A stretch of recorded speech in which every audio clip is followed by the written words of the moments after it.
Hey everybody, Dan here with Pain Free You. So, as you can see, I'm back home, and today's topic is going to be central sensitization. It's a word that's been bandied around the medical profession for a while, and I think it's the mainstream medicine's version of TMS. They don't necessarily know what causes it, but they use the term central sensitization, meaning the central nervous system is highly sensitive.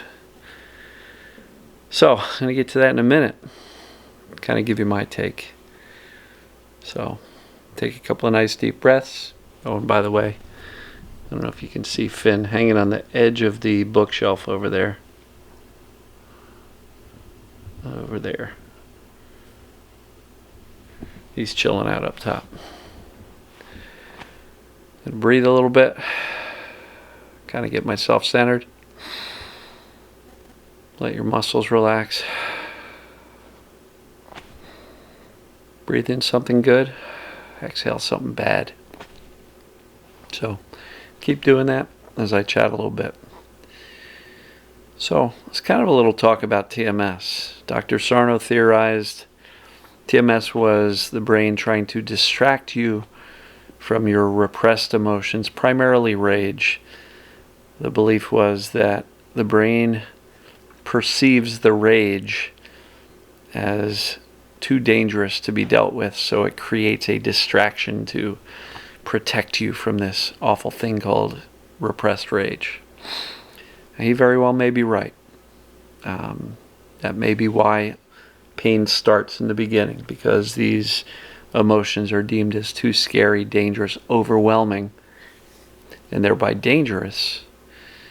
And when the brain perceives danger, its only warning signal seems to be pain. Doesn't know how else to get our attention. So that's Dr. Sarno's theory. Other people say pain is a message from the body trying to tell us to attend to something.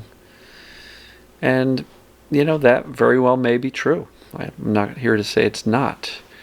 Because some people can absolutely say, yeah, my pain was telling me this, and when I attended to that, I got better.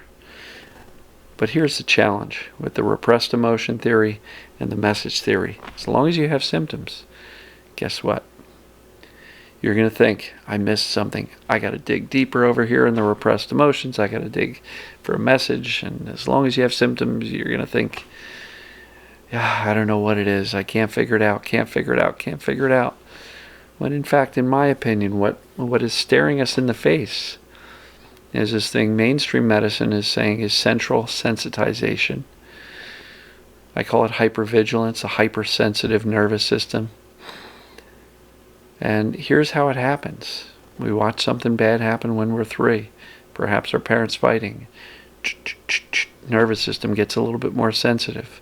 And something bad happens in elementary school and something else and more trauma and more scary stuff. And we become more sensitive. We become people pleasers and do-gooders and perfectionists. Why? Because those are the survival strategies of a child in a scary environment.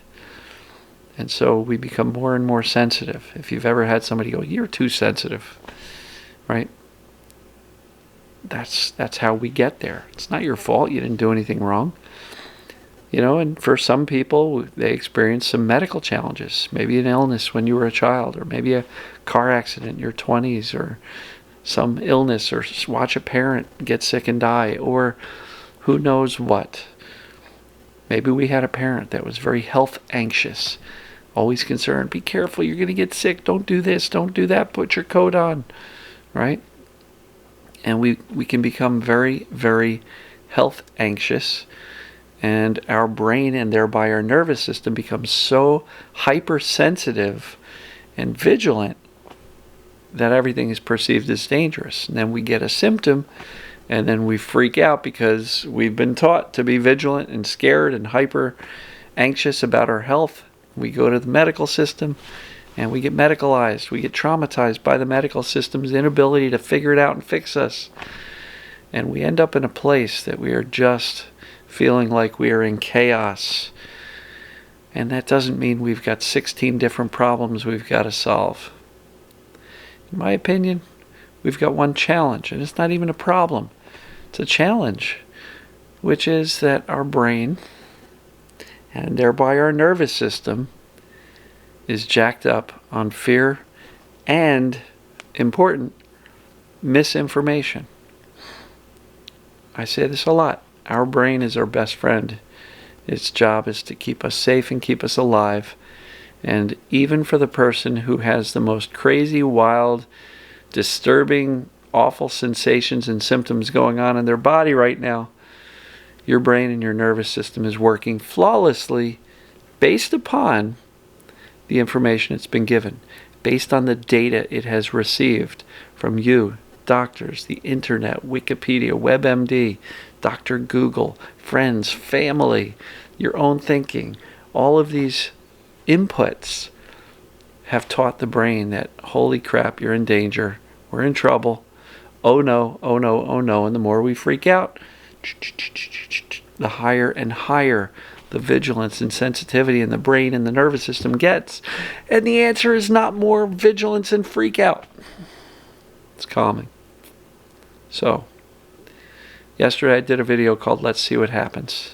I would encourage you to go back and watch it, because in that video I really map out for you a lot of the steps that I believe do a really, really nice job in doing one thing very well: teaching the brain to turn off the fire alarm because there's no fire, that you're okay. So watch that video for the kind of how-to, but I just wanted to talk to you a little bit here today in this video about central sensitization, which is mainstream medicine's word for kind of TMS, the mind-body syndrome. So, you're not broken.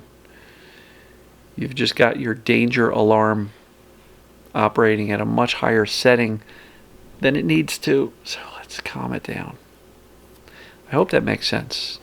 To me, it's crystal clear that this is what is going on. And whether you're fearful of your back or your legs or your neck or your feet or your whatever, what I just explained here is kind of how we got there. You didn't do anything wrong. It's not your fault. It's just where you ended up. The good news is, with consistent messages of safety, stop freaking out. Start focusing on living your life as much as you can, given your symptoms. This is the way out. So, I believe in you. I know you can do this. And if you want some help, consider the group. Go to painforyou.com/join to learn about it. And if you'd like, join us weekly. We've got a couple of great groups, and would love to see you in there. If you want support so you don't feel alone in this journey, come join the group. And many of the concepts that I share in these daily videos is really wrapped up nicely in the online video course. There's about 15 videos in there. So join us if you'd like. Otherwise, try to implement some of this stuff that I talked about, particularly in yesterday's video called Let's See What Happens. And love you guys and gals. We'll see you tomorrow.